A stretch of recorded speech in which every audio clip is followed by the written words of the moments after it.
tonight. First, apologize for my voice, a little bit hoarse, but hopefully you can all hear me okay in the microphone. We're going to go ahead and get started. I'm going to bring Father John in to start us off with a prayer and some words.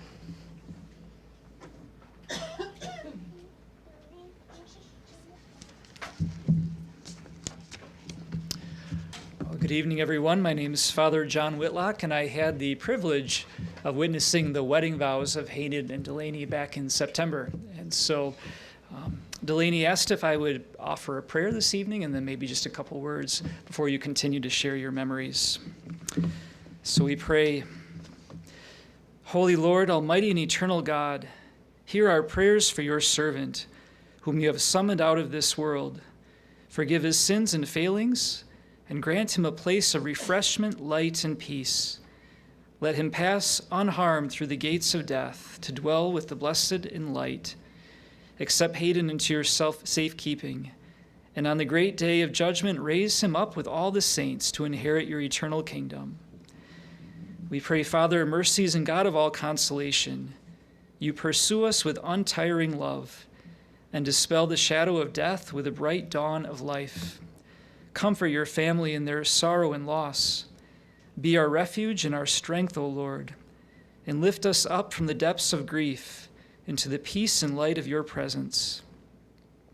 Your Son, our Lord Jesus Christ, by dying has destroyed our death, and by rising restored our life.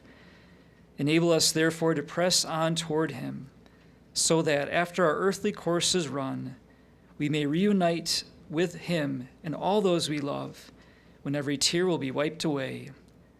We ask this through Christ our Lord. Amen. So again, my condolences to all of you, Haydn's family members and friends. You know, there's very few words we can say in times like these. We lean on our faith, we lean on each other to continue to press forward. So just a few months ago, both Haydn and Delaney made this promise. I promise to be true to you in good times and in bad, in sickness and in health. And that's exactly what you did, incredibly. And so many of you, the rest of Haydn's family too, being there for him. That's a promise kept. And that's a beautiful, beautiful thing. So just two thoughts. In a time like this, it's very normal for us to ask the question, why? But we all know that that's not a question that we can answer, at least yet, and perhaps not even this side of eternal life. There are many mysteries in this life that we don't receive the answers to yet, such as Haydn was so young, right? He was so young. But we also have to remember that the truth is, when it comes to those that we love so dearly, no time is never enough. You know, even if somebody lives into their 90s, it's never quite enough. And I think that really says something about how God made us. He made us to desire more.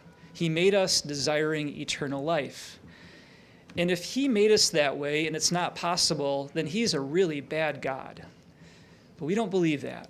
We believe that he is a good God. And if he built this desire for eternal life into us, it must be possible. It must be there for us. It's proof, I think, that there is more. We believe in a good God, the God of eternal life in Jesus Christ. And hopefully we'll see him face to face, and maybe we can ask him some of these questions. But you know, I think when we meet the one who is love himself, a lot of these questions will sort of just melt away. The second thought is this. We want to encourage each other in gratitude. You know, when we were young, sometimes our parents would say, oh, it could be worse, and that'd make us really mad. And yet, we remember that we, yes, grieve. We have anger. We have sorrow, frustration, all these things, and we experience these things, and they're normal, and they're healthy to a certain degree. But if we get stuck there, that's where the danger can come in. And I think the only way through for us is gratitude. And what I mean by that is how blessed we were to know Haydn, right? How blessed we were. How blessed for 27 years for some of you. And you don't want to discount that. We have to keep that in mind. How blessed that you had a few months. You wished for decades, right? You desired decades, but you had a few months, and actually a few years before that, right, too? Yeah. And that's not for nothing. And you want to be grateful for that your life was better. Your life was changed for the better because you had him in your life. And that's something you want to hold on to. All of us want to hold on to that, to keep your eyes on this. And to not be afraid to talk about him. To talk, it's okay. It's not taboo. And that's why it's good to have evenings like this where you can share your memories. And so gratitude to God for the gift of life that he gave to Haydn. And gratitude for the gift of eternal life that we believe in as well. So now, if you wanted to share some memories.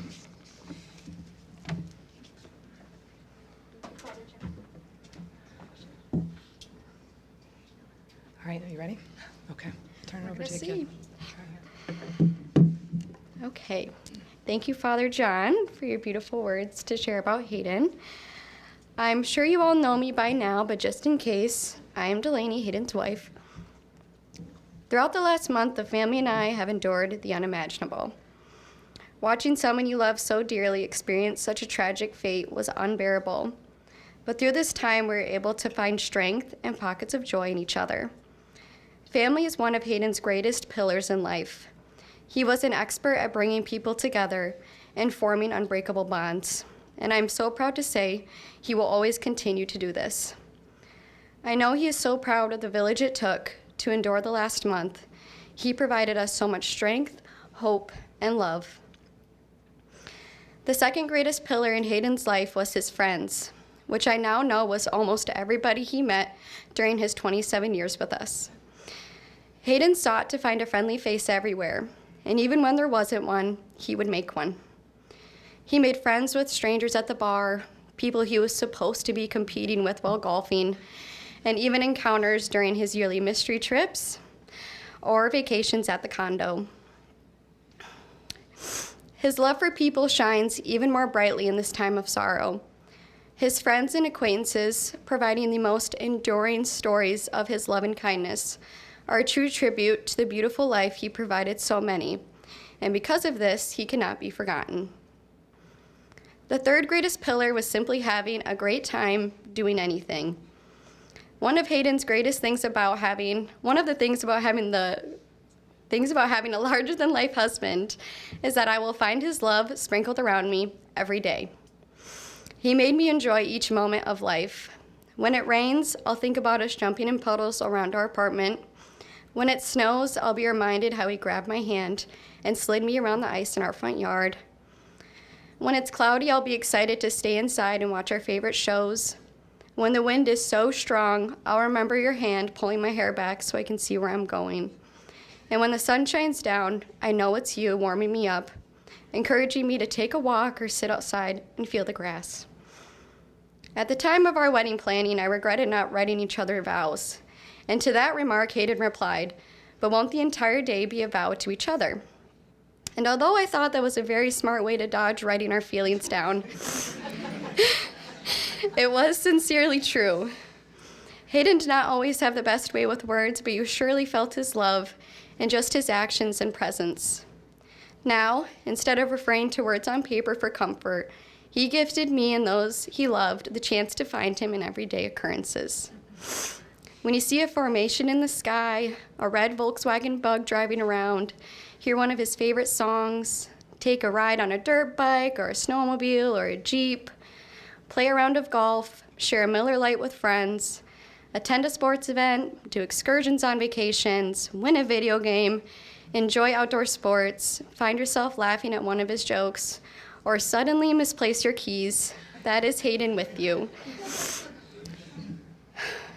I already feel his love in everything I do, and I hope every single one of you do too. Haydn had the greatest love for life, and I know he would want each of us to live life to the fullest, even when tragedy is surrounding us. Turn to his pillars in times of sorrow. Love your family with everything you have, lean on your friends for comfort, and enjoy every little moment life brings you. I am so thankful Haydn chose me to be his eternal partner.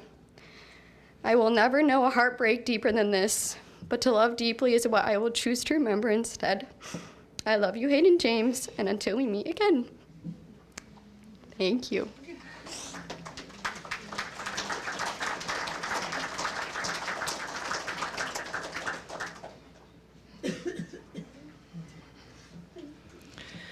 So for those of you who don't know me, I'm Amy. I am one of Haydn's cousins. And through sharing some stories this week, I got to learn a really great story about how Haydn and Delaney met. And within that story, I also got to learn some really interesting knowledge that Haydn would not ask Delaney to be his girlfriend until she met his family. Which is a little backwards for how most people do it. But he also told her that she was going to meet me and my sister Sarah and my cousin Ashley, and we are hard to please. Which I don't think any three of us could deny. But the moment we met Delaney, she was now our sister. Haydn is a brother to us, and Delaney is now forever our sister. And these are the types of memories, as Father John said, that we have to continue to share. And I know everybody is sitting in this room right now saying, oh, please do not make me go up there. Please do not make me share something. I don't know if I can. But if Delaney can come up here, so can us. All of us can, and we need to hear it now. So I really encourage everybody who has a great story to please come up and share, because I know when I ask this question, a lot of hands are going to get raised of who did Haydn play a prank on? That's what I thought. So if you share nothing else, share that amazing prank that Haydn pulled on you, and will forever be with you. So with that, First Brave Soul would love to encourage somebody to come up and continue to share stories. Come on up, Brennan. I feel like I'm at The Price is Right.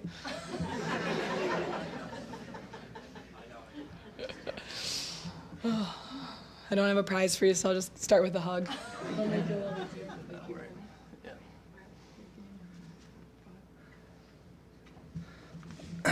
No box of Kleenex up here?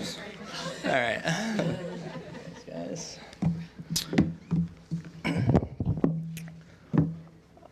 I just want to start and thank, Jeff and Bonnie for bringing Haydn into this world, because without you, none of this would be possible. And I hope, you feel our love around you guys. I obviously love you guys so much, and this is hard for everyone, and there's really no words, but maybe I have some memories that can kind of make it a little easier. I just want to start by saying I'm glad everyone dressed up really nice for this occasion, because Haydn really liked dressing up and looking nice.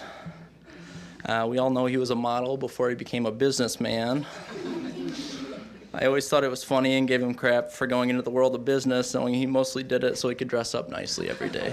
So,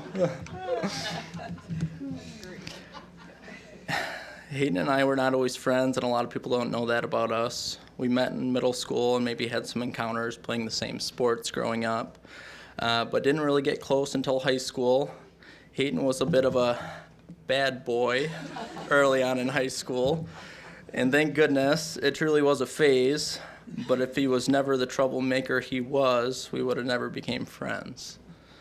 Haydn got grounded and was not allowed to hang out with his other friends, but Bonnie and Jeff thought I was a good kid, so I was an exception. I'm sorry to disappoint you two, but I wasn't exactly an angel, but we made quite the pair and kept each other out of harm's way, so... over the years, I've learned a lot about Haydn, and he helped me grow and become the man I am today. Where to begin? There's not enough time, but here's, again, just a few memories. Haydn never took life too seriously and always had a clever remark for most things. One of my favorite stories to tell is this was actually middle school. He forgot to do his homework, and the teacher was going around looking at everyone's assignments for credit. And shortly before, he started writing down anything he could to fill the white space. This time I remember it was a grocery list. Apples, pears, squash, lettuce, and so on. I thought this was genius, but I never had the guts to do something so brave. I remember going to his house after school often to hang out and falling asleep in his bed while he was playing video games. I wasn't really a gamer, but that was his thing. So I told him just let me sleep for a half hour and wake me up because I have an AP psychology exam tomorrow, and I need to study for it. I was a bit of a crammer. All right, so I woke up several hours later. I was like, Haydn, all panicked, and you were supposed to wake me up. His reply was something along the lines was, well, you were sleeping so well, I didn't want to wake you, and you have all night to study. I did end up doing well in the class overall, and I believe that test went all right. He was right again. Haydn loved his family and friends so much, and he would do anything to make people around him feel loved and cared about. People in his inner circle all flocked to him, and he was just easy to be around. I admired that about him. I cannot list all the things that I will miss about him, but I will name a few of them. I'll miss being able to call him when I have great news. Inventing when, my world's falling apart and I just need someone to talk to. Sorry guys.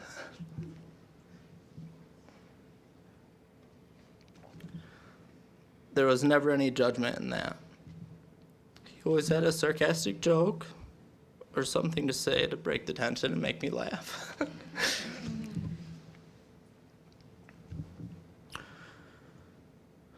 I will miss drinking Miller Lights at the cabin and him encouraging me to take shots of Jameson, which I hated. So gross. But I would do it all again just to see that smile and him chuckle when my face goes white after that shot. One time we were up at the cabin and we were riding the blasters on the inland lake that connects the Big Water, Lake Superior. We thought I was doing so well, and it was a great idea to take these jet skis out to Lake Superior. These are not normal jet skis. They are extremely hard, tippy, like basically motorcycles on water. So, Haydn had only been riding then since he was like 5 years old. Again, I didn't start when I was a knee high. I was doing all right on the calm, flat water, but Lake Superior was a little different. We got to the mouth of the channel, and we gunned it straight out, having the time of our life. There was 3-4 foot slow rolling waves on Lake Superior, and I fell off. I must have been in that water for over an hour. It's Lake Superior, so somehow I am here today, but so we tried our best to get me back on the machine. We failed several times, and I eventually floated back to shore. One of my favorite memories with Haydn. I think that same trip, Haydn made me grill the steaks Jeff brought up north with them. The pressure was on, Jeff saying, "You better not mess up these steaks, Brennan." Haydn is like, "You'll be fine. I want you to grill my steak." He had a way of cleverly getting out of work. Very sly, Haydn. There were so many things we started to work on, and conveniently he would disappear. His family was a lot more aware of his tricks, and me being naive was completely oblivious.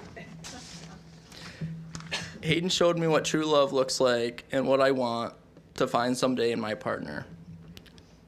He knew what he had when he found it, and he was so sure. Delaney, you were so important to him, and he honored and loved you so much. He adored you and put you on a pedestal. I was so happy when you guys got engaged, and that day he was telling me all about it and how he was going to do it. I remember him telling me afterwards about how upset you were because he was supposed to finish packing up your guys' apartment and move into the house that night. He was running late coming back from Boyne Mountain after Drew's bachelor party, and he had to set up everything for the proposal. He was all nervous and scurrying around like a madman. He also told me he was quickly forgiven after he proposed, and you said yes. The wedding was perfect and will be one of the greatest memories of my life. I am sorry you did not get forever with him. He was a great husband, man, friend, uncle, nephew, son, and as mentioned earlier, stranger, because anyone that encountered him quickly found out what a great guy he was. He was so excited about the future and what it may hold, and he always lived in the present, as mentioned previously. I think the way that he lived his life could be an example for so many on how to live. He never waited to live. That is one lesson I will always keep in my heart. You will always be my best friend, and the memories we have made together I will forever cherish. Love you, Haydn.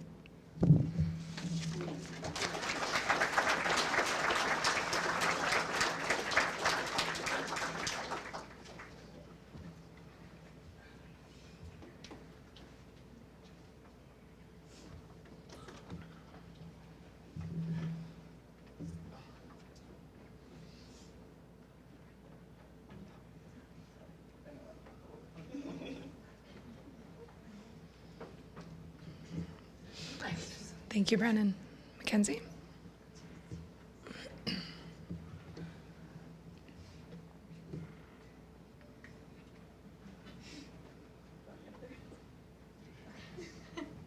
didn't hear me. Ooh. Okay, I'm Mackenzie, Delaney's sister. Many of my interactions with Haydn were over text, and they all had to do with Delaney. Whether it was Christmas, Delaney's birthday, or graduation, Haydn would contact me, sometimes trying to get an idea of gifts for her, but more often making sure a top present on her wish list was being purchased. He had a sincere desire to make sure she was happy. This was even more evident as he took the steps toward their engagement. He contacted me early on to go over what type of ring she wanted, and his message started with, "Holy confusion." He then proceeded to give a completely wrong description of the ring she wanted, but nonetheless, he was trying. And eventually, him and Delaney would pick out the ring together because he wanted her to have everything she wanted and not even a chance of it being wrong. Next came the proposal. Haydn contacted me again, saying he was going to do it, and asked for some advice to make it a little more special. He knew she wanted it recorded, but he wanted something a little extra done before she spent the first night in their home together. So he went on a hunt for tea lights, string lights, flower petals, and a bouquet, all of which I had mapped out for him by aisle at their nearest Meijer. Delaney got to come home after a weekend-long trip to this sweet surprise, and Haydn getting down on one knee, declaring, "I love you, and I want to spend the rest of my life with you." Well, Haydn did get his desire, and he got to spend the rest of his life with Delaney. Ooh. Okay. Although this time ended abruptly, it's beautiful that we get to say Haydn lived a life he loved. Ooh.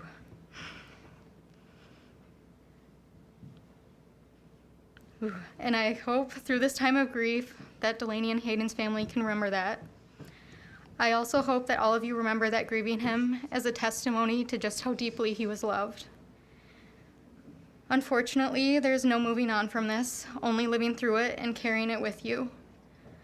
Some days you will carry the grief with grace, and others the weight of it will feel unbearable.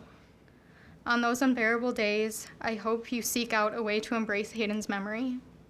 Whether it's watching a video of him, looking at his picture, listening to a favorite song of his, doing something he loved, or visiting a place you spent time together. His life is worth grieving for, but it's also a life worth remembering and honoring by striving to live a life you love.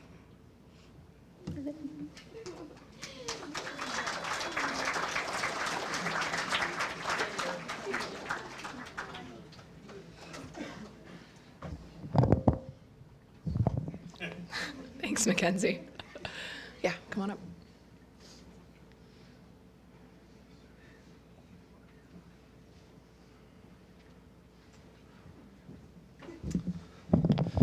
So those are all going to be really tough to follow, I'm not going to lie. I'm going to try and start this off light just because if I don't, I'm going to cry like a baby. And you guys are probably going to watch a lot of grown men cry like babies today. That's completely fine. So just bear with us through this. My name's Jeremy Rogers, for those of you who don't know me. Haydn and I actually weren't really friends in high school, middle school, all that kind of stuff. Haydn and I would become friends later in life. During my military career, through a group of friends and through gaming. So for all of you parents out there who says gaming never gets you anything, they got me a brother and a great friend and all of that. So just saying that. We used to make jokes about the fact that we weren't friends in school, because he'd always ask, why didn't you guys talk to me and stuff? And we make the joke between that group of friends, because most of us met him through gaming, was you were probably too busy making fun of us in between shoots for Hollister. And he'd get a kick out of that one all the time. And he'd go on to tell me, and he's like, no, I wouldn't have done that. And he'd let me know that he thought of me only as that one cool kid who drove a motorcycle to school. And that meant a lot to me because there's a lot of words to describe how I was in high school, and cool was not one of them. So, it was great. So as we played video games and stuff, Haydn was very competitive and an avid gamer like myself, which was great. Really a great thing to bond over up until, it got about 12 o'clock at night. And he hits you with, we can't go out on a lose. We gotta keep the competitive action up.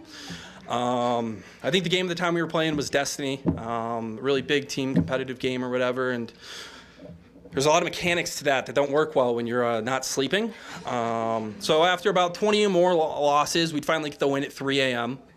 Go to bed, and I'd show up to, in the military, I'd show up to work the next day, and then be in Gunny's office. He's chewing me out because I look like I haven't slept at all.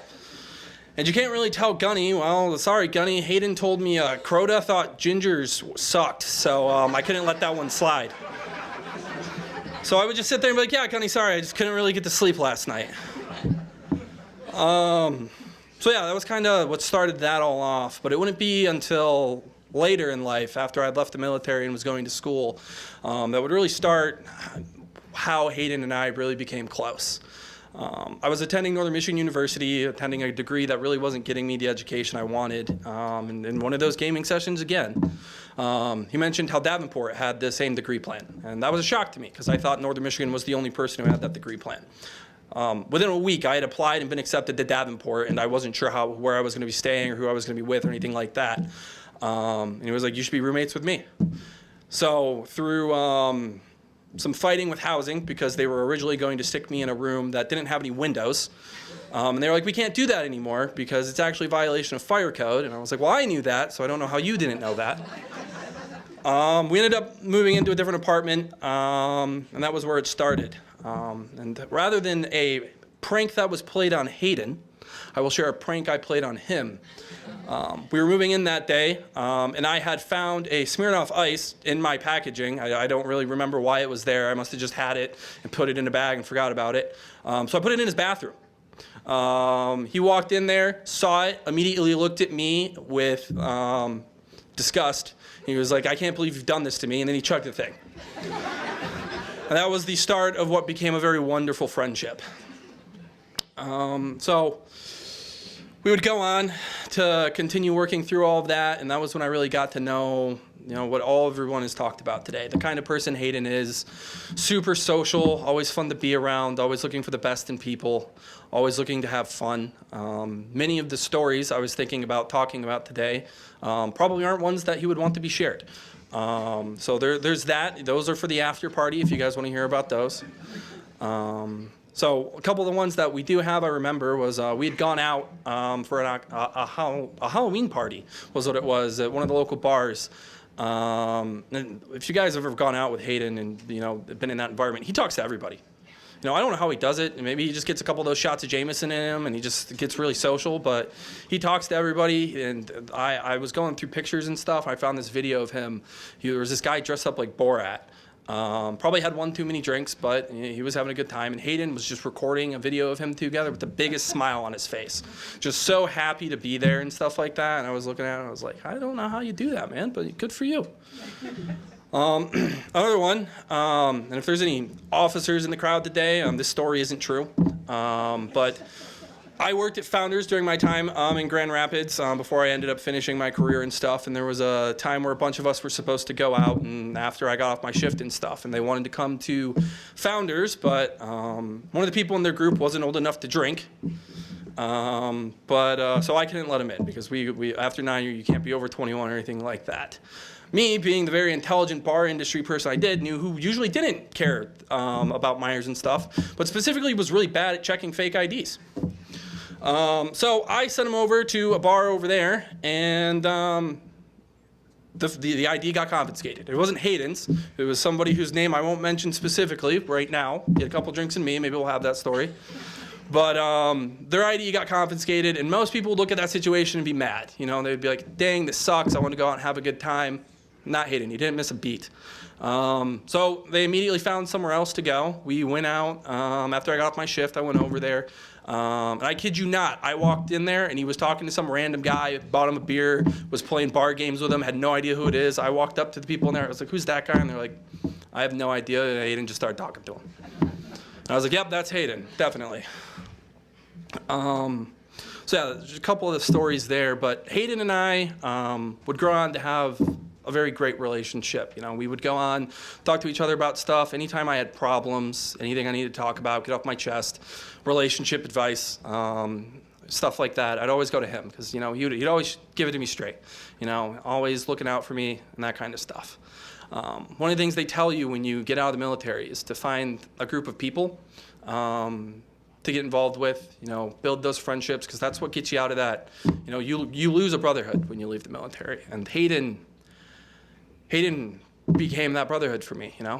Him and those groups of friends and stuff really helped me get through a lot of really hard times and really set my life up for what it is today. And I am internally grateful for that, because Haydn by no means had to let some random guy he only played video games with, for a couple of years move into his apartment with him and, in college, but he did. And it became something really great. I got to share a lot of experiences with him. His bachelor party was great. I think there's some stories about that, but again, maybe for the after party and all of that. I do want to say for all of you who came out today, who maybe didn't know Haydn as well, but is here supporting the people who did, thank you. That means the world to us as we go through this really, really hard time and loss of a friend and stuff like that. For those of us who has lost a friend, a brother, a son, a husband, there's a quote out there, and for some reason a couple different people say it differently, so I can't tell you who gave the quote directly, but it essentially goes with everybody passes away twice in life. The first time is when your body passes away, and the second time is the last time someone says your name. And I know it feels like there's a hole in all of us right now, but we all carry a little piece of Haydn with us as we go through life. And we'll continue to carry that name and that legacy with us as we go. So he will never truly pass away, and he will continue to live on with each and every one of us. So thank you guys for giving me the opportunity to share those stories with you, and thank you for being here today.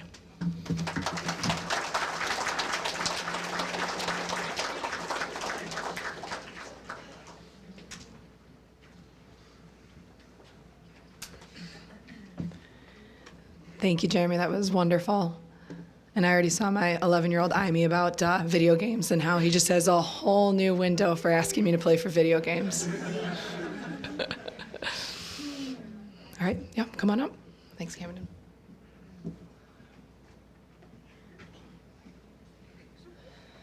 I think we're good. Yeah, I think we're good. So I'm going to do my best to cry as little as possible. If I tear up, just bear with me, please. Good Bad start. Good evening, everyone. My name is Camden Braun. I am Delaney's brother, and I was Hayden's brother-in-law. You know, I don't have as many memories of Haydn as many of you might, but it didn't take a long time for me to realize how amazing of a person and how loving someone could be. Trying to see where I left off. Okay. In the few years I had known Haydn, I can't remember any times I didn't see a smile on his face, whether it was hanging around our house or up north shooting guns. Haydn was either happily taking a nap or being the party starter of the group. One of my favorite memories of Haydn was just 1 week before all of this had happened. We were up north at OK Bet. We were helping our brother-in-law, Chris, to burn a really old dresser that his dad told him to burn up there. And on that Saturday night, half intoxicated, all of us ran outside, grabbed whatever blunt object we could, and beat that dresser down. We grabbed the dresser piece by piece, threw it in the fire, and lit the match. And even though we were in a really cold January weather, up north, 10 degrees, suddenly Haydn, as a grown 27-year-old man, started a snowball fight. Even though we were pretty intoxicated, luckily with the warmth of the fire, us 5 grown men ran around throwing snowballs at each other. And I learned a few things from Haydn, but 2 specific ones I learned that day was 1, that he was really good at making snowballs, and 2, he was really accurate with them. It was not fun if you got hit by Haydn. Haydn was that was part of that, yeah, no. Haydn was an amazing brother, the best of friends, and the most amazing person Delaney could have asked for. Thank you.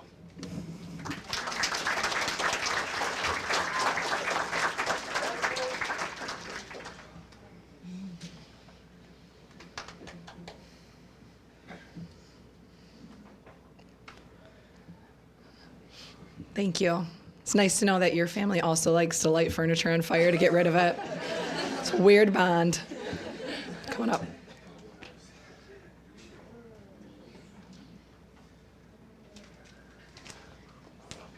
What is up? I have some notes. I wrote this speech yesterday because I've had it on my calendar for the last 4 days, and I couldn't bear the thought to actually write it. My chicken scratch is horrific, so I probably will be crumpling this up and putting it in my pocket very soon. But for those of you who don't know who I am, my name is Drew Rupert. Hayden and I actually met through Luke and Jake, and the 4 of us started a group chat years ago that would probably put us in prison by now faster than you can imagine. Hayden's ability to make us all laugh was an incredible talent he had. He had a knack to be able to put a smile on anybody's face. Whether it be a one-liner out of completely nowhere, or sending a link to an insanely inappropriate picture that would put my grandmother in the hospital at the sight of, or some dumbass practical joke like we've all talked about that would make you question his sanity on how he could even think of something like that. He was always smooth with it. He was always sly with it, like Brennan said, and he always played it off like he didn't do a damn thing.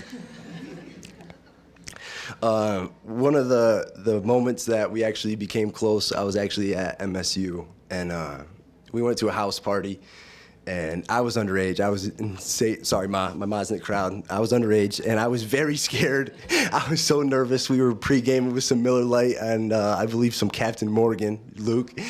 And I remember we put a roadie in our pocket, and I'm freaking out. I'm walking down the streets of EL, so scared. And we get there, and there's a dude puking, and I'm like, this is my first house party. Like, what is going on? Am I about to get mugged? Like, we go into this basement, there's a bar, and there's some jungle juice on the counter, and I'm like, man, are we allowed to, like, just grab a cup? And they're like, nah, that's $5. I'm like, all right, whatever, dude, I don't have my wallet, all right?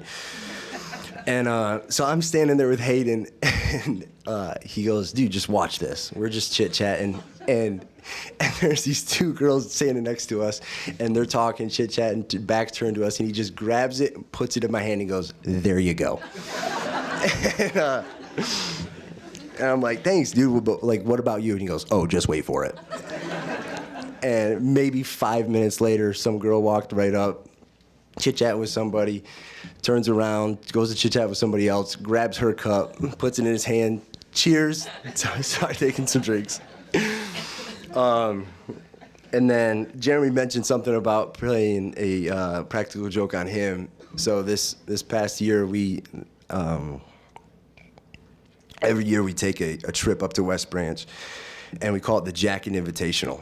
And you'll see that black hoodie up there. We all four of us have them. And we said, "Yo, we're gonna play a little practical joke on Haydn, and we're just gonna like completely ignore him. Like we're gonna show up. Jake and I showed up late. Both Luke and Haydn were already at the cabin, and we walk into the garage, and they're both in there, already cracking beers, and I loved it. And we walk up, "Hey, Luke, what's going on, man? Hey," dapping each other up, giving each other hugs. And we look at Hayden and we're just like, "Hey, what's going on, dude?" And he's like, "Ha ha, very funny. It's Ignore Hayden Day." And then both Jake and I demon eyes straight to Luke like, "Why did you tell him what we were doing?" And Luke's like, "Dude, I swear I didn't do it. Somehow, some way, he already knew that, right off the bat, we were trying to play a joke on him. The most incredible part about Haydn isn't how many people loved him. Obviously, so many people loved him. It wasn't his humor or his jokes, but how many people he loved, and how many people he was able to pour out his love into. We all felt so close to him, every single one of us. He was a best friend to so many people. It just goes to show how much of that love he was able to pour out into every single one of us, every single time, and every single interaction. To close, I'd just like to share this passage from Isaiah 57. "Good people pass away. The godly often die before their time, but no one seems to care or wonder why. No one seems to understand that God is protecting them from the evil to come. For those who follow godly paths will rest in peace when they die." Thank you for the memories, the laughs, and the love you showed.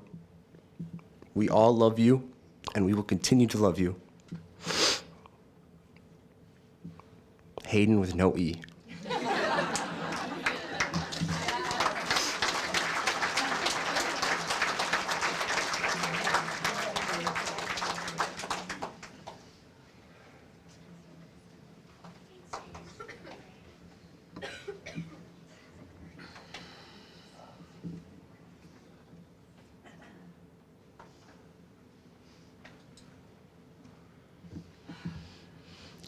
Thank you so much.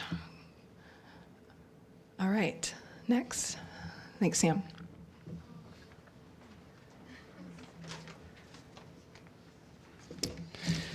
All right. Hi, everyone. For those who don't know me, my name is Sam Thompson. I grew up with Haydn, and most of our time spent together was riding dirt bikes with Alden and our dads, snowmobiling with our families in the UP, or at their cabin, duck hunting at Bodie Lake. Haydn was someone I always looked up to growing up. If we were with the Johnson, I was more than likely attached to his hip. Despite being younger, Haydn never made me feel left out or excluded me. But a few years ago, me and Haydn had a conversation about walking from the big cabin, which belongs to Tom and Julie, from their cabin to the big cabin. And our parents would go there earlier in the night, and we would decide to go up there later with Alden. And I would always follow Haydn, but I would have my head tucked into his back and my hands on his shoulders like this with my eyes closed. And it's funny. A few years ago, he finally told me, he asked me in his cackle when he gets going, he said, "What makes you think I wasn't as scared as you were?"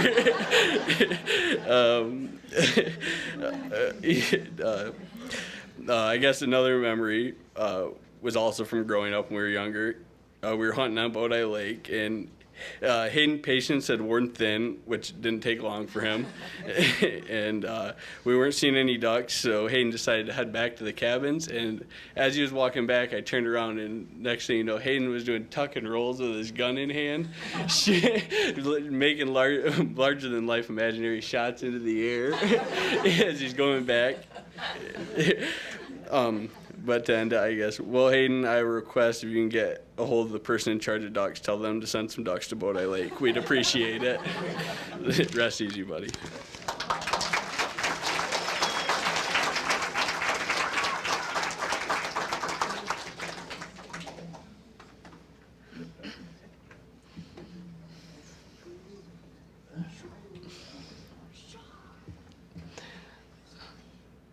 For those of you who don't know, that is the scariest walk you will ever make. It's from one of the cabins to the other. I feel you, Sam. Thank you. All right. Yeah, come on up.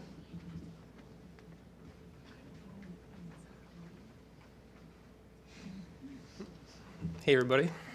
My name is Brendan Stauffer. I was Hayden's roommate my junior and senior year at Davenport, and those are his only years at Davenport. So I first met him in 2017. So that summer I got a text, and so that year I had brand new roommates. I didn't know anybody who I was going to live with, and so it's always kind of a scary thought to not sure you're going to share a room with. And so I got a text in like August from this guy, Hayden's like, hey, yeah, nice to meet you, blah, blah, blah. And so I went on Facebook, looked him up. I'm like, who's this model boy? I'm like, who did I get stuck with this year? I'm like, damn. Which, I mean, if anybody would know Hayden, I mean, his Facebook was no indication of what he was like at all. Since the minute we met, we were best friends that year. He was so good at just making you feel like welcome.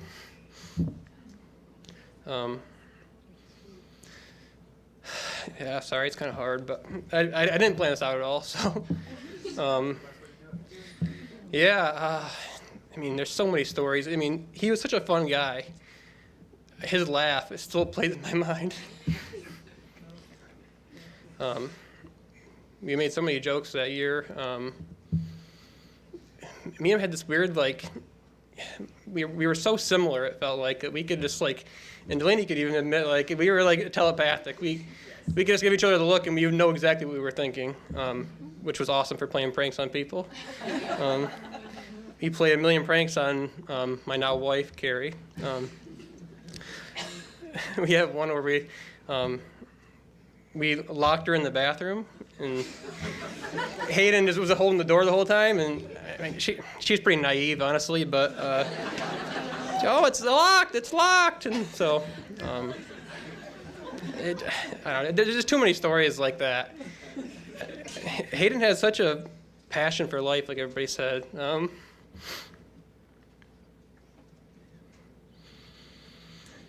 It's kind of a random story, but like, we'd walk downtown at bars and stuff, and he'd punch the signs, the street signs, and his knuckles would get black and blue, and they'd be bleeding like the rest of the night.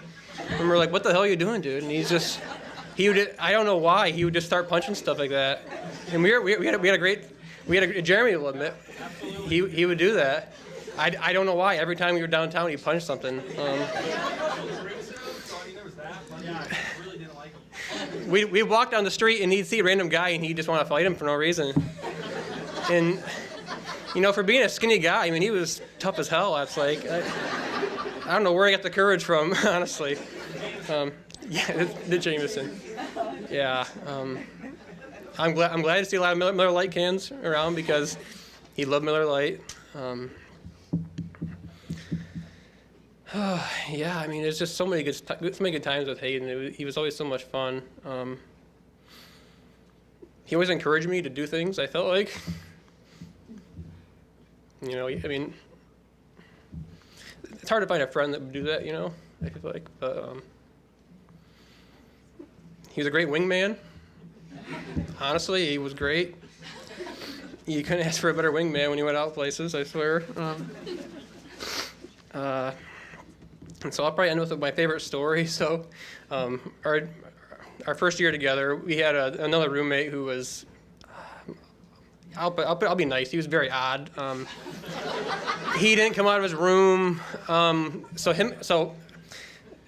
There's 3 bedrooms, 2 bathrooms. Haydn had the luxury of having a bathroom attached to his dorm, or his room. And so I had to share a bathroom with the other guy.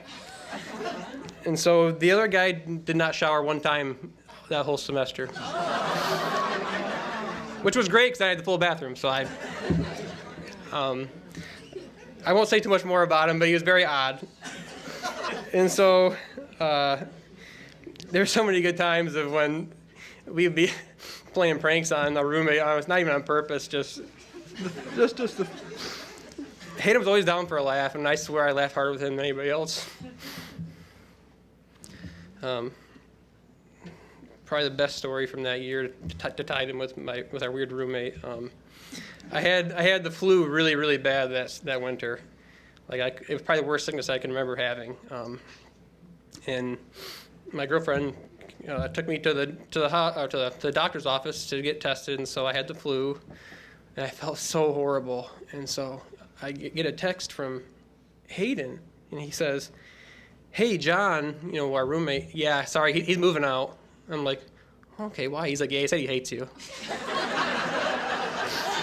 He said he was so sick of you and you were always so rude and mean to him, which in reality, I was way nicer than Haydn was, probably.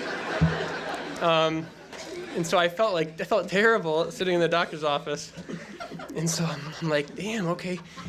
And so, my girlfriend, I say to her, I'm like, I can't believe it. I'm like, I was a nice one. How could he say this to me? And I was sick and I felt so terrible, and I didn't know, but he had texted her and had her go along with it, of course. She says, "Yeah, he called me earlier and said you're an asshole, pretty much." So it's like, I felt terrible, and I go back, and of course, like a day later, he told me, he's like, "Yeah, he just left because he wanted to leave. He didn't hate me at all." So yeah, Haydn was always a prankster like that, honestly. So I don't know. I guess that's all for now, but I love the guy. He's awesome, and probably the most badass person I've ever met. Thanks.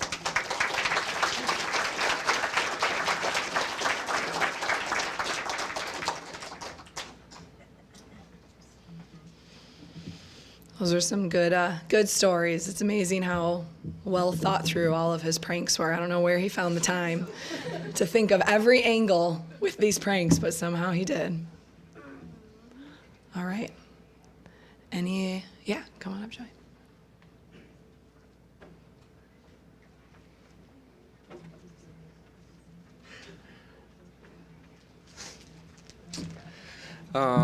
Well, first off, I hate stuff like this, so bear with me. I got some notes in my phone. Haydn was a really good friend of mine, and shouldn't do that. Haydn was a great guy, great friend of mine. I have a cabin up north close to his, and since middle school, we've been dirt biking, snowmobiling, being stupid, you name it, we did it. And I want to say I pranked him a bunch, but I never could. He just always pranked me, so I've got a couple pranks that he did on me. My favorite one I wasn't even there for, which hard to believe.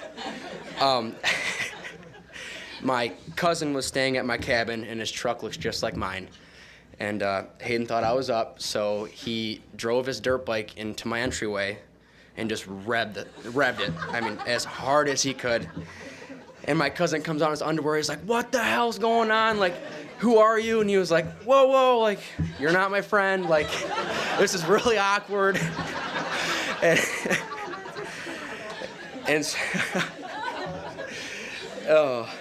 so he comes home Sunday, he calls me, he's like, "Dude, you won't believe the prank I pulled on you." And I wasn't even there for it, so that one won't be topped. One more good one. I guess this isn't a prank, it's just something dumb we did. My dad just bought a brand new Razor like 5-6 years ago, and he let us take it for a hot lap. And if you buy something brand new, never let Haydn touch it. I don't know why I let him. I was in the passenger seat. And we're cruising along the dirt roads, and all of a sudden we see a pretty good hill. He's like, hold on. And I'm like, holy shit, like, we're going to do this. And so he just floors it, and sorry, Dad, never told you about this one. But, I mean, we launch it, and I just remember we made eye contact in the rearview mirror, and we're like, uh-oh. And just, we get in the air, and the nose just starts going down, and we land on the nose, and, like, did a nose wheelie, whatever you call it, and just wham back down on the ground.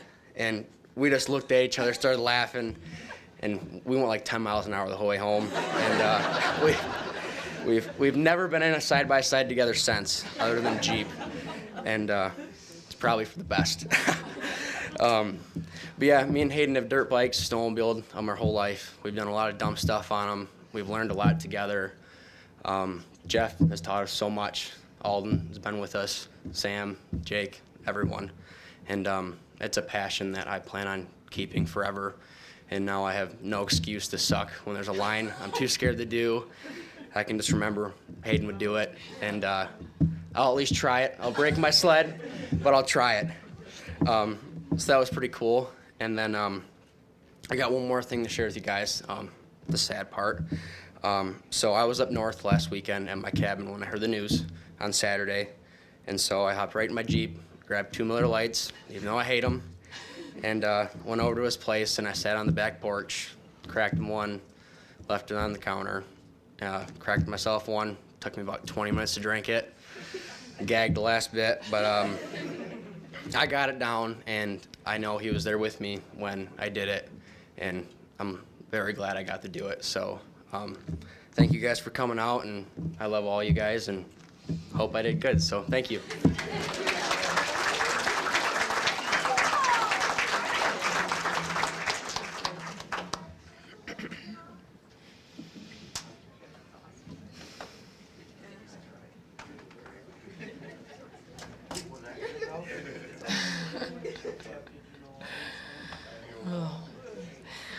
I always knew Joey and Haydn would be friends when on a really cold Jeep ride, Joey took his shirt off and just belly flopped into a mud puddle for no reason.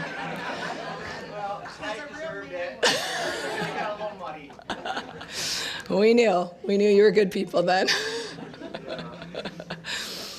Oh, all right. Thanks, everyone. Any other stories? Drew? All right.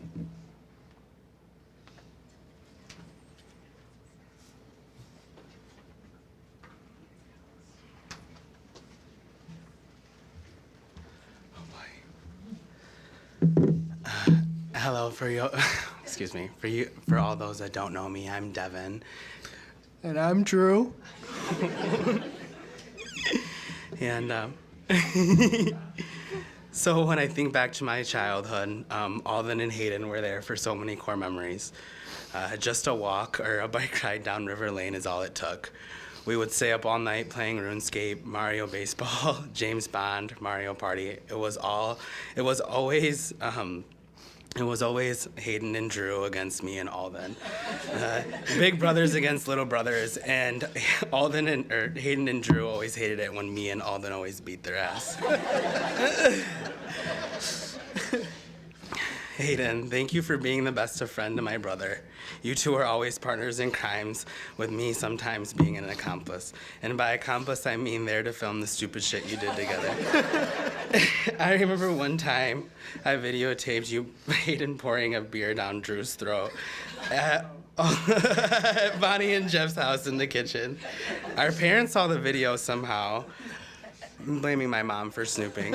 And Haydn and Drew were grounded forever. With every bad idea, Haydn and Drew were always there to egg each other on. I remember one time when when Haydn dared my brother to break a board in half with his hand, and Drew tried to. A 2x4. And Drew broke his hand. Neither of them are ever allowed to play Truth or Dare together, and that's all I have to say. The world will forever be a dimmer place without you. Although you are no longer physically here, your spirit will live on in our memories and hearts. You'll be there with every crack of a Miller Lite, every sip of a gin and tonic, every shot of a Jameson, and every you won't do it. Every belly laugh, all of it. Not a goodbye, just to see you later. I love you, brother. And Haydn, I know you would be here. I know you're here now, laughing at Drew crying up here. You'd be in the back trying to make faces at him while he tries to talk, and I know undoubtedly, excuse me, and of course, undoubtedly so, Drew would be laughing. And going back to Truth or Dare, the first time I ever met my wife, we Skyped, and I was in the basement at the Johnsons. It was with Lindsay and Lexus Good, and Lexus dared me and Haydn to kiss. But so there was a scotch tape on his desk, and Haydn, being the sly guy, put scotch tape on his lips, and I did the same. And I'm not gonna tell you what we did next, but I love you, Haydn.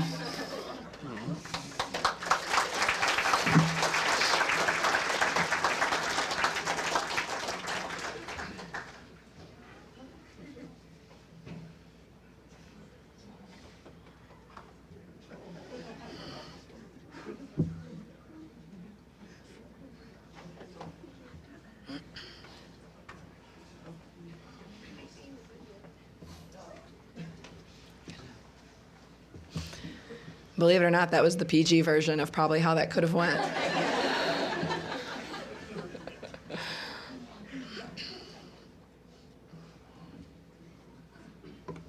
come on up.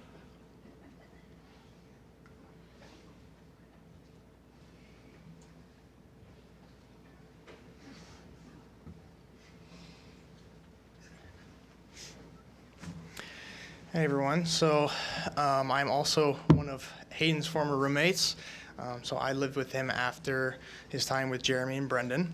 When I asked Delaney if I could say a couple words, I spent the last couple of days kind of thinking about what stories I wanted to share.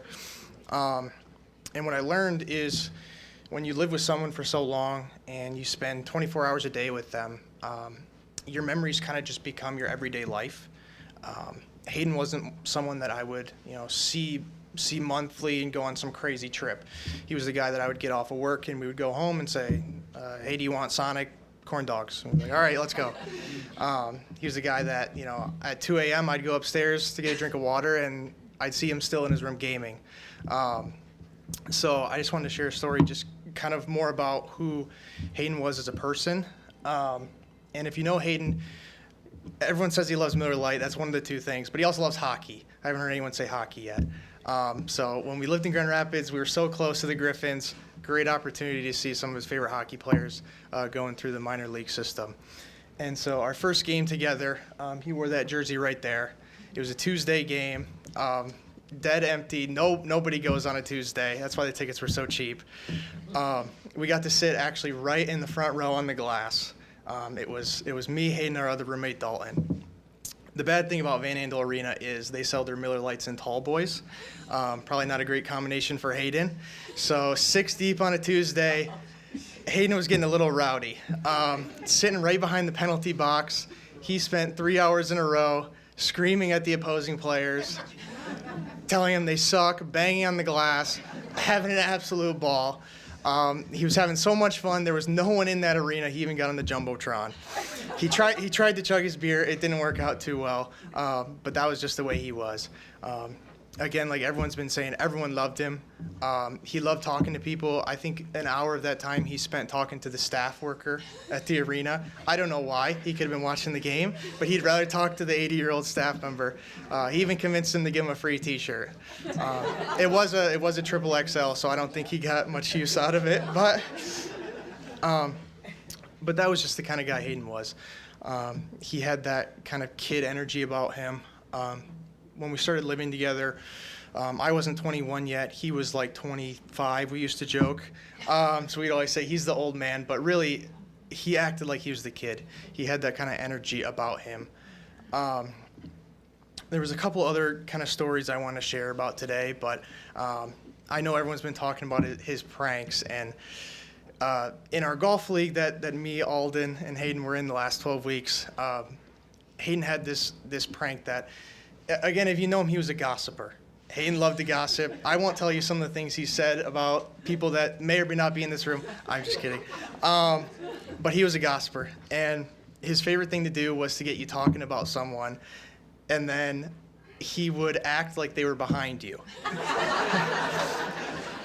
And I think over the years, he had to have gotten me at least 1,000 times. I've had so many panic attacks thinking that people I'm talking about are right behind me. And it worked every time.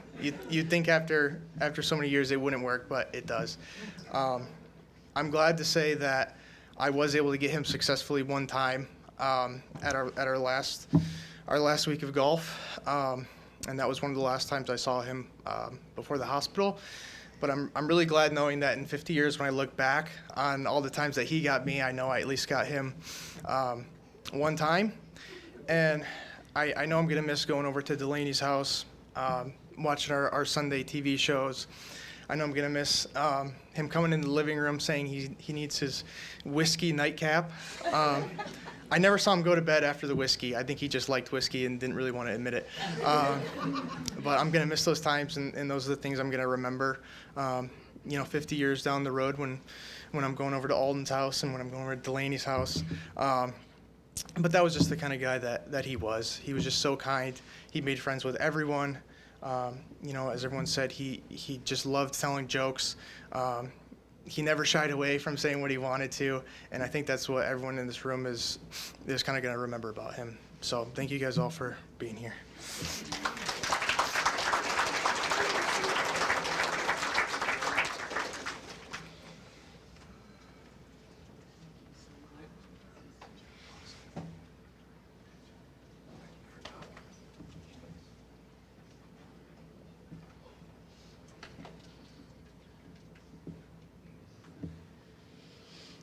Thank you. That was wonderful. I think I've always known Haydn was the perfect blend of Aunt Bonnie and Uncle Jeff, but the more I hear these stories, the more it just sinks it in. Anybody else want to share? Come on up.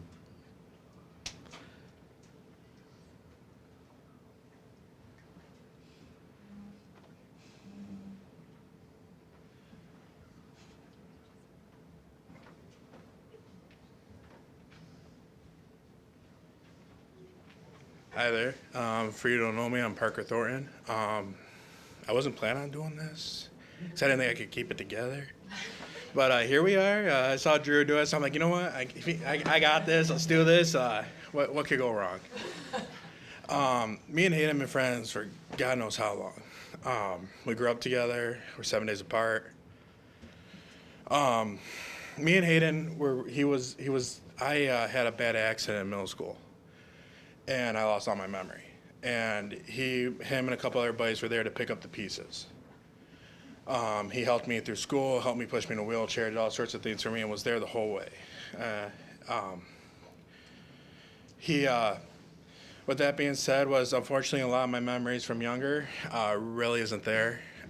But I'll never forget the crazy birthday parties he always had, though. I mean, with the limos, with the MSU Saginaw Spear. I mean, that went all the balls to the walls. Like, just couldn't believe it. He was a good friend. In high school, we stayed in touch, we hung out, we did a lot of things, but we really picked things back up in college. The way we started this was we always played Xbox. We played Xbox together with a bunch of guys, and he messaged me one night. He's like, hey, what are you doing? I said, oh, well, nothing. I'm just sitting here playing NBA or whatever. And he's like, hey, I'm starting a Madden League. I'm like, you are? He's like, yeah, hey, let's join in this Madden League. He's like, you won't do it. He's like, you won't like it. So lo and behold, we had 9, 10 people in that league. Like, it was insane. A lot of shit talking, but we did it. Hayden, for some reason, always chose the most best team out there, like Kansas City Chiefs. Like, are you kidding me? Like, how can he compete with that? But he was a great guy. We on these late nights was, believe it or not, before I had a kid, I actually was like one of the last ones on the Xbox. I didn't go to bed by 8 by the time my kid did.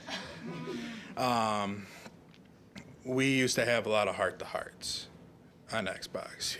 We would talk about our jobs. We'll talk about the girls we're talking to. Sorry, honey. We would talk about like our future misses, like Delaney and Haley.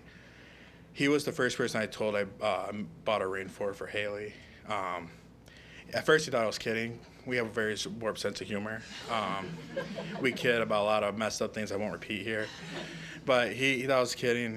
We sat there and we talked about it. It was pretty cool. He was super happy, super energetic.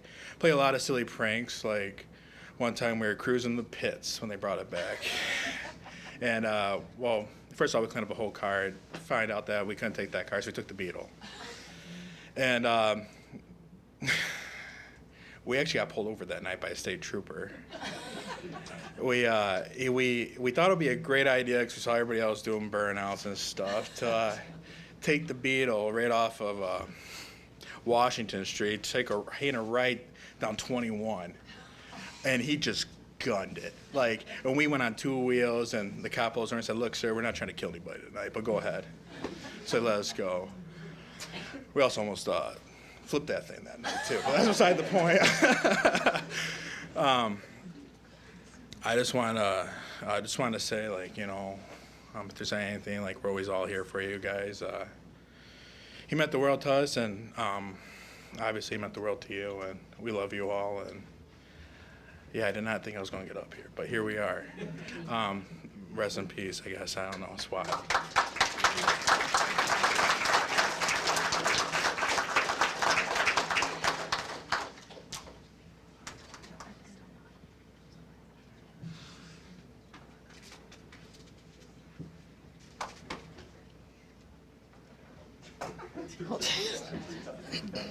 Those glasses.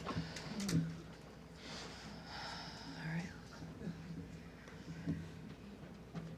Okay. You want to go up, Luke? Sure.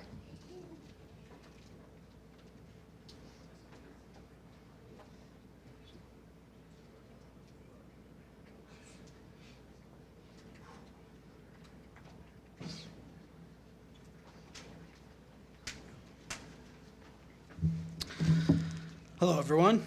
Can anyone hear me? All right, cool. We can hear me. Yeah, I also didn't plan on talking. I feel like, yeah, woo-woo. I feel like he would want me to wing it. We would always in the group chat just say, hey, be as creative as you can and create a story or whatever.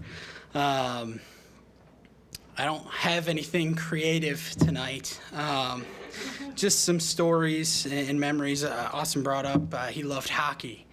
If you don't think the Red Wings are winning tonight, you guys are crazy. Another thing that he loved is, of course, putting a little friendly wager on everything that we did. I remember in high school going over there and playing, we called it Chell. I don't know why we call it Chell instead of NHL. Just dumb. But we would always play 2 out of 3. We got to play a series, and for most of you guys know, no one ever can beat him at Chell. Let's just say he was really good. But I did get him one time. We would always say, you gotta sign the case. You gotta try to sign the case. Best 2 out of 3, I'd lose. We'd put friendly wagers on it, and he was so confident he was gonna beat me. We were talking about what should we wager? Pre-beers, of course. Later on, that was some wagers, but he just said, I like Jamocha shakes. What? What is that? What do you mean? What's a Jamocha shake? A chocolate shake? I don't know what you're talking about. Arby's Jamocha shakes. And I pay it out many a time, unfortunately. Now every time I go to Arby's, that's what I get, and I think about him. bringing up hockey still. Last year, we went to the Great Lakes Invitational. Haley and I, my girlfriend, we bought tickets. We're so excited to go because we've created the tradition. Of course, we're going to Ferris for the hockey games, and we went to Van Andel for MSU, where I went and spent a lot of time with him. He came to visit me a lot. I don't know if you know this, Delaney, but Haley and I had the flu that day. We were actually puking the night before. But I was like, you know what? These seats are really good. We're right up next to the glass, and I think we got to go. Let's try to go. We went, and Hayden's like, you want a beer? I'm like, oh, God, I feel horrible. Got a beer, of course. I wouldn't change that for anything. Another night at Michigan State, different story than Drew's, of course. That night we were, of course, at my place. But also, side note, with him punching the signs, he might have saw that a time or two somewhere. Weird. But we were coming home from the bars, and to get back to my room, you had to walk past all of the sports stadiums, and we were walking past the baseball field, and he goes, you think we can get on the field and run the bases? It's 2:30 in the morning. And I'm just like, yeah, probably. And we just start walking through the woods and snake through the fence, and it's funny, the booth is all lit up still, and we're running the bases out there all by ourselves, two drunk college kids, and then we're catching imaginary pop flies in the outfield. He turns to me and goes, we're living our dreams, man. He took a photo of me laying by the Big Ten Champs sign.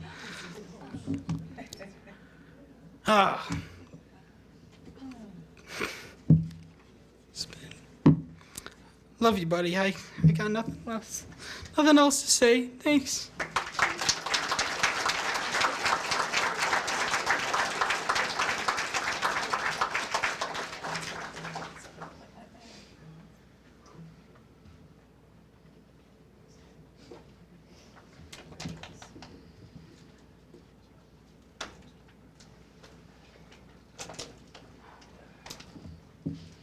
Great stories, Luke. Thank you.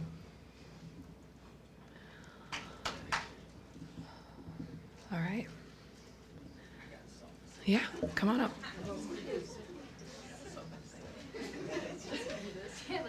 Gotta keep it going, you know, everybody keeps saying, you know, I keep hearing I didn't think I was coming up here. Well, here we go.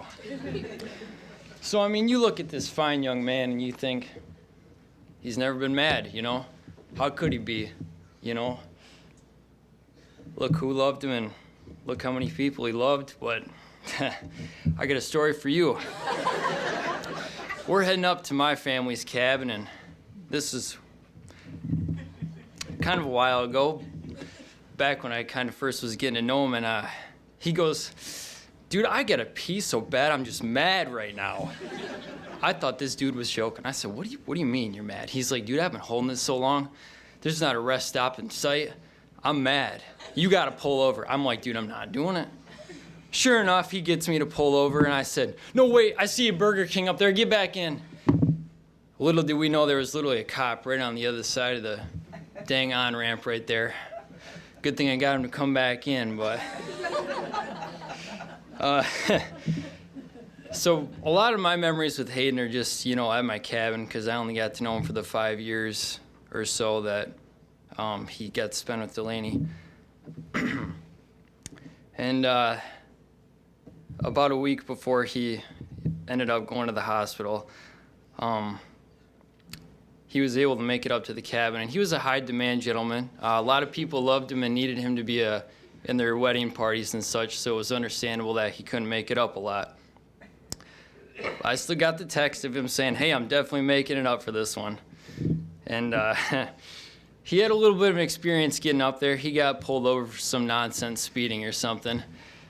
And he goes, hey, I think I can eat when I get up there. And I'm like, my brother, it's going to be 10:30, but if you want to bring a steak, go ahead.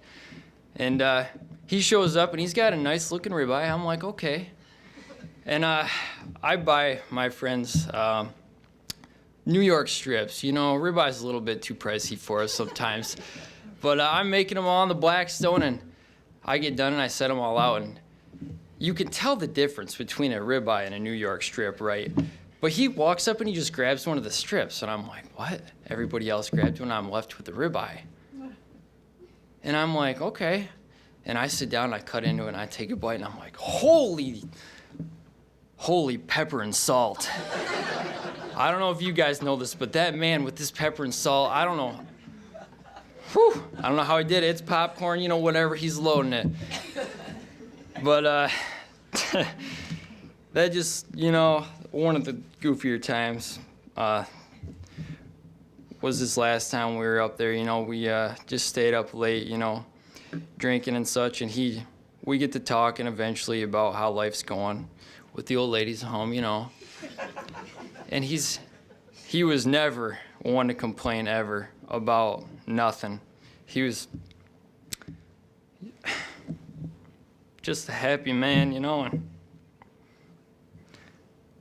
something I gotta strive to be like. So, thank you, Haydn, for helping me to strive to be a better man and for being a good man for Delaney. Thanks.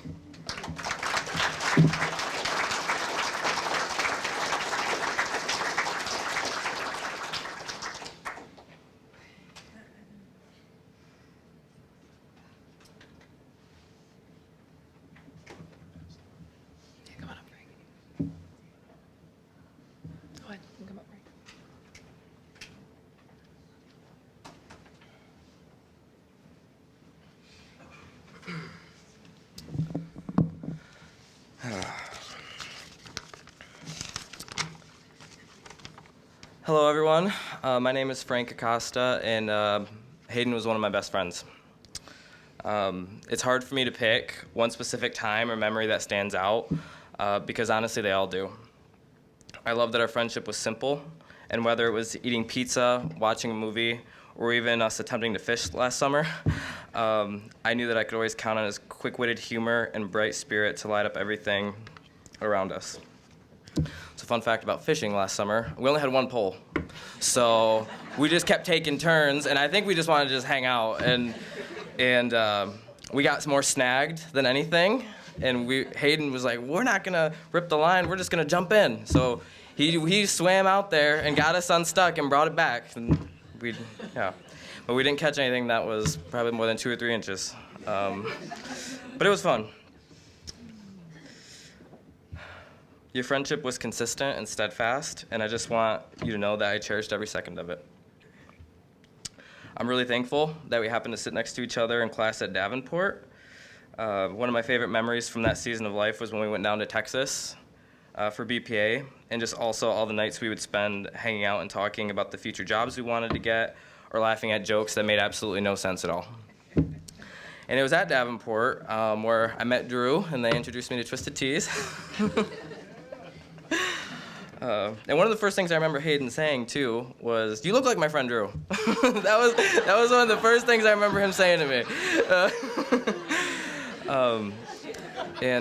Fun fact about how we met at Davenport, we were talking the first few classes, and one day Haydn happened to be gone from class, and they assigned a paper that was due next class, and the only way you would know is if you were there. So Haydn and I really didn't know each other yet, but I found him on Facebook somehow and messaged him and said, "Hey man, paper is due next class," and we just became friends after that. We were just kind of inseparable while we were at Davenport. I remember the day you told me you were gonna marry Delaney, and how happy she made you. I'm really gonna miss your talks about life and all of the home renovations we wanted to do. It was a real gift to have you as a friend, and I'll cherish you always. The other day, too, I was just, with everything going on, was just looking through all the photos, all the texts, everything, and I found a voicemail from 3 years ago that he left me, and I didn't answer it, and he's like, "Hey, man, I'm in jail, and this is my one phone call, so thanks for answering." Obviously a complete joke, but that really made me laugh, and I just felt like he was there. I love you forever, Hey Jay.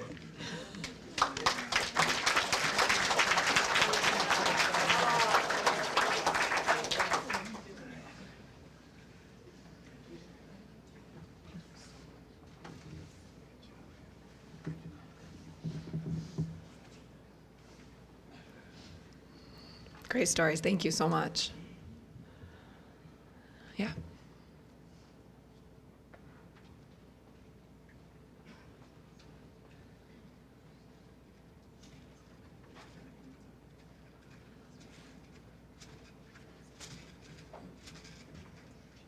I'm forewarning you, I'm terrible at public speaking, so bear with me on this one. But as I'm listening to all these stories, I'm really realizing that Haydn really was an instigator.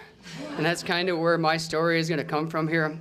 And so Delaney's cousin, first of all. And so Haydn and me and my sister met Haydn and Delaney out at Cannonsburg skiing.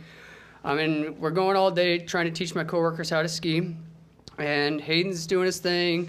Every now and then he checks in. He's giving the guy tips how to be better. By the time the night gets about done, everybody else is tired. Haydn and I are like, let's just keep going. We want to keep going.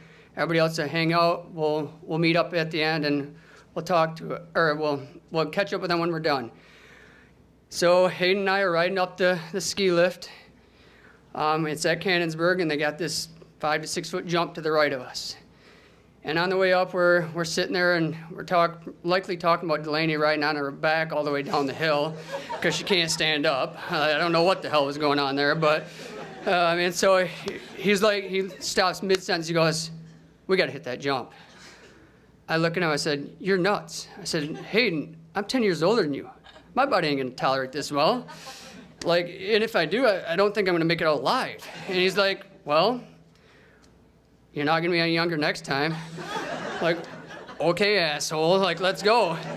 So here we go, we go up to the top, we write it down, we go get the rest of the group because we had to document this. And of course, I gotta go first because he's gonna get you to do it. And I'm like, whatever, well, let's give it a shot. And so I ride down, I hit the jump, don't land it very well, and all of a sudden here he comes, slow as hell down there. I'm like, oh yeah, sure, you make me fly down this hill, you're gonna get slow down, gets to the top, almost comes to a complete stop, and then jumps off. And then he gets off here, he's gotta do his little flare that he always does of any sort, so he does a little flip 180 and then rides it back down. He's like, that was awesome, let's do it again. So of course we go about 5, 6 more times. Little did I know he probably had a ploy at that point though. So fast forward a year later, we go to Bittersweet in Kalamazoo, and I got a GoPro attached to my head. Yeah, I know he likes to be in front of the camera. So of course, here I am, camera attached to me, right ahead of him, so I could record all his jumps on the next trip down. And it's just, I don't know, it's amazing to hear all these stories. It's great to look around and just see how many lives he's touched.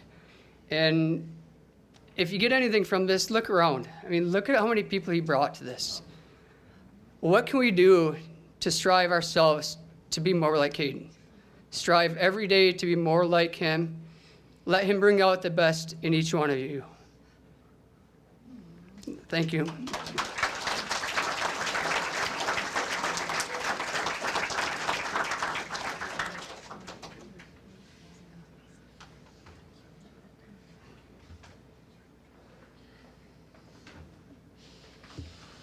That was beautifully said. Thank you so much. And I think you nailed it. That I think I speak for my entire family when I say hearing these stories is helping to fill a little bit of that void that's in our hearts right now.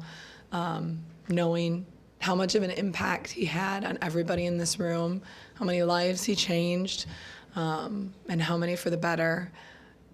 It's absolutely amazing. We've always known that about Haydn, but to actually hear it and witness it and laugh with you all about it, it means the world. So we truly appreciate everybody coming up and sharing their stories. Is there anybody else who wanted to share? Probably have time for a few more. I can do it. Ken? Real quick, I'm gonna say, I'm here for the I'm not gonna be weird. Don't you lecture me, woman. Again, like everybody else who's done this, I wasn't gonna say anything because I didn't think I could, but because you all have reminded, and I knew it, but you just proved to us all that he was the guy we knew he was every single day to every single person. It wasn't just friends that he played tricks on. I remember in Hawaii, we took surf lessons, and oh, I don't know if I can do this. And as I fell 15 times, he and Alden were like this by me, going, "How you doing, Sarah?" Like literally around us. He was also, Sam, you weren't alone. He couldn't talk. I'm pretty sure was in diapers, and I would make him walk down the scary hallway at my grandparents' house first because he would turn the light on for me, and I was in high school. So whether or not he was scared or not, he always put that brave foot forward, and I will miss our cousin adventures.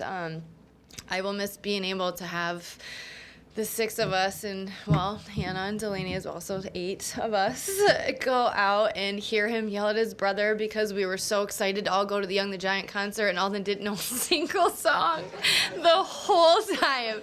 This was just in September, and I just kept saying, "Isn't this great, Alden?" And Alden's like, "Yeah," and he's like, "How do you not know these songs?" And all the, oh, it was honestly, it was the best. And we always had a little competition. I'm the oldest grandchild, oldest, he's the first boy, and so grandpa Cookie always put us against each other, who's gonna get the Corvette, and who's gonna we would always joke that way. And I every time I drive the Corvette from now on, it's I didn't want to win it this way. Let's just put it that way.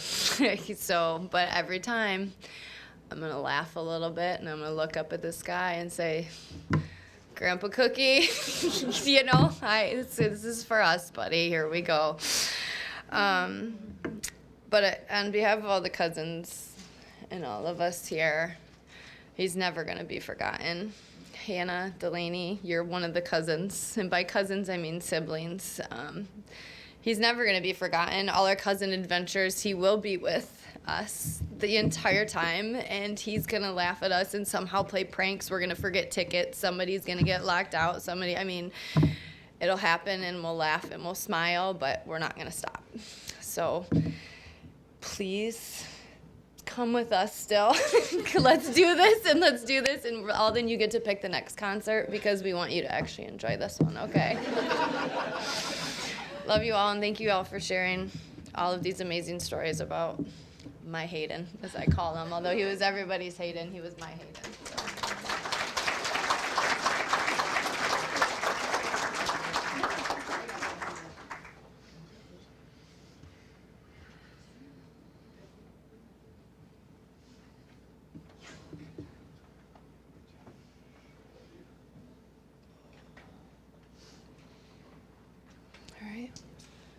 You ready?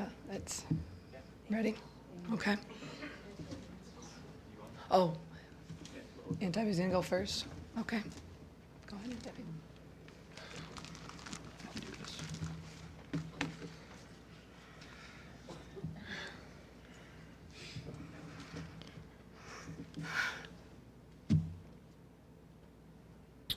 This might not be as lighthearted as everybody else, so I apologize in advance.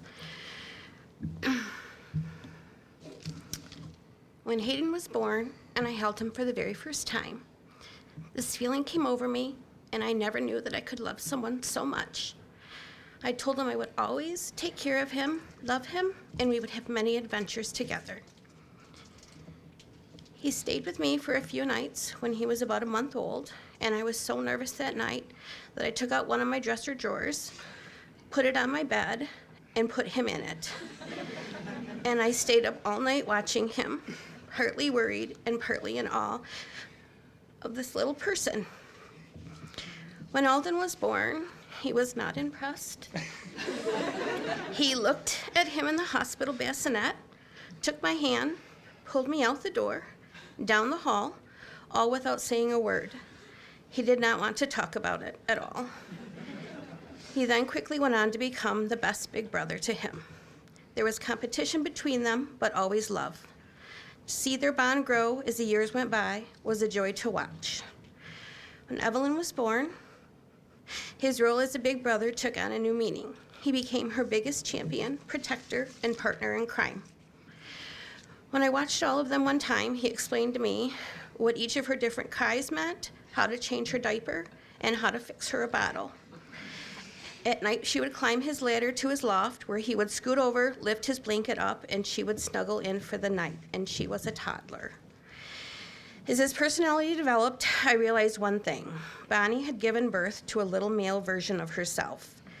They have the same sense of humor and love to play tricks on everyone, which we've heard this all night. If you knew Haydn, you were either pranked or were convinced to be a participant in one. One of his favorite things to do was try to trick his family, his Gaga Mickey, in some form, and it always worked. One day I was telling Bonnie of the most recent round, and she laughed and said, "Welcome to my world." I told her, "I have already been in your world. It was my childhood, and now I have to go through it again." There are 2 peas in a pod. And just as I promised him we would have many adventures together, many were day by day, and many were on our trips together.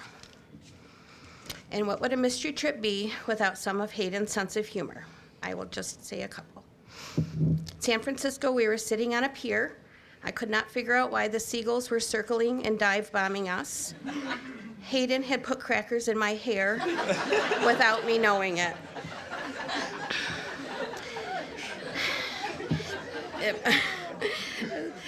If I left a drink open around him, somehow toothpaste, red pepper flakes, or anything that could get soggy would somehow find its way in there.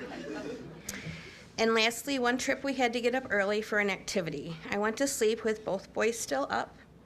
I woke up to the alarm going off and the boys all dressed and ready to go. Felt like I had just gotten to sleep, because I had. Haydn had set the clock forward 6 hours, and I'd only been to sleep about a half an hour. And it wasn't just Haydn. Alden was always a willing co-conspirator.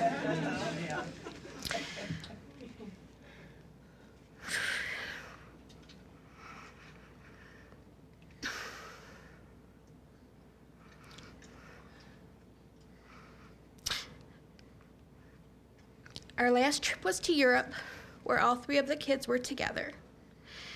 Many people thought it was such a big trip to take everyone on, and it was. But I remember telling anyone that said that life is too short, we never know what tomorrow will bring. And I did not know how true those words would be.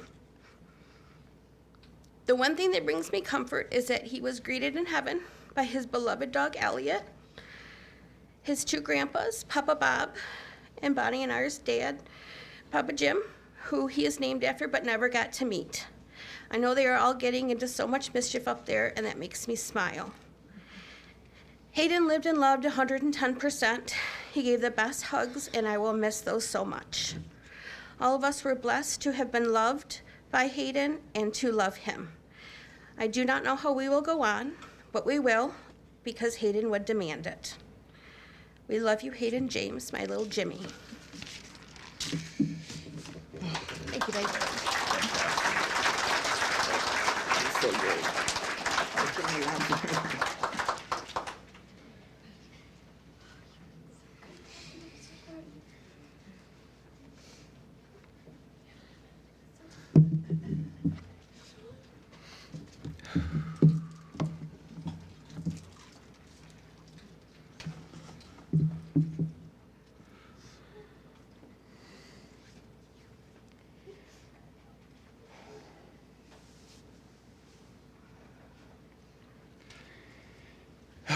All right, I got the last one of the night, so stay with me here. Every story that we've heard as a family has had one thing in common. People saying Haydn was their best friend. And here I am, reading something I never thought I'd have to write, repeating the same thing that we have all heard countless times. Except Haydn wasn't only my best friend, he was my brother. I'm comforted by the fact that I will always be able to call him my brother. Haydn was the biggest competitor in my life. We always pushed each other to be the best that we could be. Except this would get pretty difficult because he always had to be first in everything we did together. He had to be the first and fastest on his dirt bike. He had to be the first and fastest on his snowmobile. He truly rode it like he stole it. I loved ridge climbing while snowmobiling up north with Haydn, my dad, Joey, Jake, Sam, and Colin, and watching Haydn always choosing and attempting the most difficult line before any of us could even think. Whether it ended with us being impressed or us having to dig him out, it didn't matter. He was the first to do it. There's a metaphor somewhere there, as he would probably say, that he always paved the way for everyone around him, or that he braved the unknown so that so others didn't have to. But as his brother, I think he just liked to show off. Haydn showed his love through instigating, pranking, and bantering with his friends, as you guys have all heard for hours tonight. The more you felt like Haydn was picking on you, the more he liked you. I can already hear him laughing at this story. But on the way up north for duck hunting season with the Thompsons, when we were little, we stopped at Jay's Sporting Goods to pick up some ammo and duck decoys. We were in the middle of the store and my loving brother decided it would be hilarious to completely pull down my pants and push me over around 20 people, leaving me floundering on the ground and in a panic. I'm pretty sure that scarred me for life. Another time when I was little, I had friends over and we were playing in the woods. Haydn put on a Halloween mask and ran ahead and hid in the woods. He would poke his head around a tree just long enough for you to think that you saw something, but not long enough to freak everybody else out around you. Eventually, one of my friends spoke up and said they wanted to go home because they were too scared. And I finally realized I wasn't losing my mind, and I did see something. I can hear him sitting in the garage with the mask next to him, laughing hysterically as we came home in fear. Haydn had that special skill that made you question your sanity when he was pranking you, because it's so subtle you don't know if you're losing your mind. Haydn was the life of the party anywhere he went. Once I brought all my friends up north. At the same time, my dad and Haydn were staying at my grandparents'. They came over to visit, and Haydn came to show off his impressive shotgun time on a Miller Lite. When they left, my friend turns to me and he says, "Can I just go hang out with him instead?"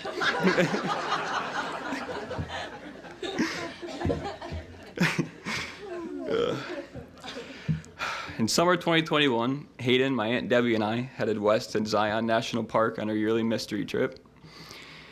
Haydn and I decided that with no hiking experience and Walmart hiking gear, we were going to do the most challenging and dangerous climb in the park, Angel's Landing, during a thunderstorm. It wasn't 10 minutes into our hike that Haydn struck up conversation with a couple our age that joined us on the entire 5-hour hike. Haydn talked to them like he knew them his whole life. When we reached the summit, they turned to us and said, "We don't think we would be here if it weren't for you guys."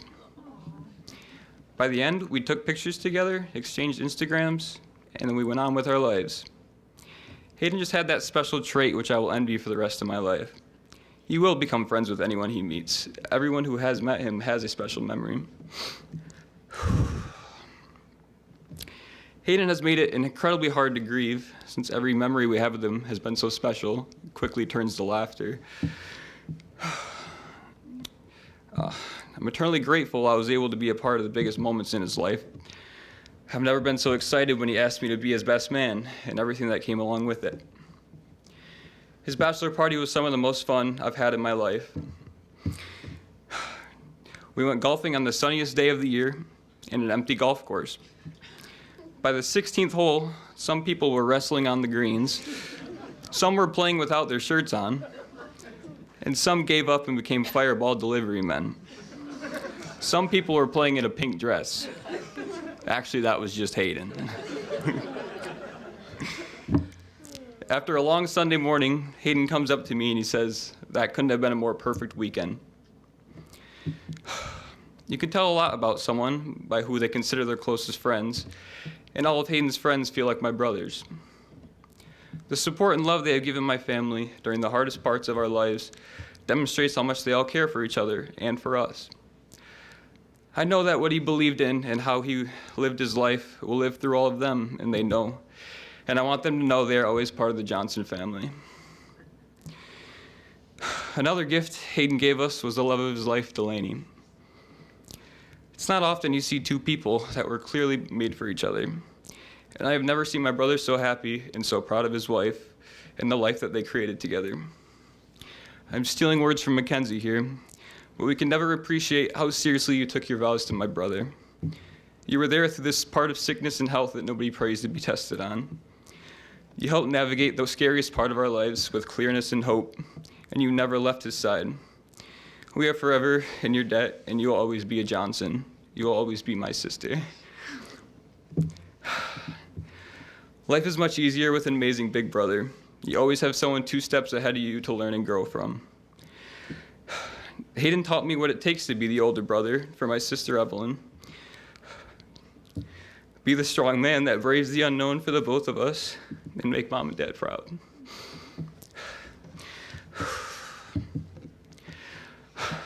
I love you, Haydn, and I'm so sorry we didn't get to spend more time together. It hurts to the core knowing how excited we were both about our futures. Our futures as brothers, sons, uncles, and future parents. I'm sorry we didn't go through life together by each other's sides like we were supposed to. I know Haydn would have loved knowing his celebration and everyone telling stories and memories from his life. He had so many stories for being taken away way too soon. So for the rest of our lives, let's live like Haydn did. Let's find time for everyone that we love. Let's make memories everywhere we go. And finally, let's make everybody our best friend.